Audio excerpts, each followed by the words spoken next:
না লাস্টটা নাইছিস কামা নিয়ে তো কামে ভাইসা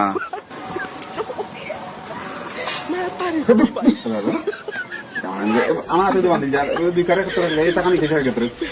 আমার খান কইছে জানো নি কন্টেন্ট টু চাই ইকবাল সে নি কইছে আমার খান ওই মোটালিয়াম স্টেজে ফেসবুকে যেতে ভিডিও দিয়ে করে দিয়ে কইছে আরে বেটা তারে বলে কন্টেন্ট ক্রিয়েটর ইকবালে কামে গেছে ইকবালে কিতাব না কইতাম তোমরা রমানা কামে গেছে নাকি কিতাব কাম করবে ও দুই কারে বান্ধা তাই কইছে না ওলা বান এতে বান্ধাইছে তা কিতাই কইছে ওরা কাম করে না লাস্টটা নাইছিস কামা নিয়ে তো কামই কইছিস না তারে এটা তো লাস্টটা নাইছিস এটা তো খালি লাস্টটা নাইছিস এটা তো কোনো কামই কইছিস না ওই দে আমার হাত পারুম না ভাই ওই তারে কিতাব করছে ওই দে আমার হাতের মাঝে বান্ধি ওই দে কিতাব করছে তারে দেখবেন ওই দেখ ওই দেখো আমার হাতে বান্ধি কিতাব করছে ওটাই কইছিস নি কাম এটা তো খালি লাস্টটা নাই কইছিস এটা তো কোনো কামই কইছিস না আর কন্টেন্ট খালি ওই ইকবালই কইছে এই বেড়াইতে কিতা কামই কইছিস তারে ওটা নি কাম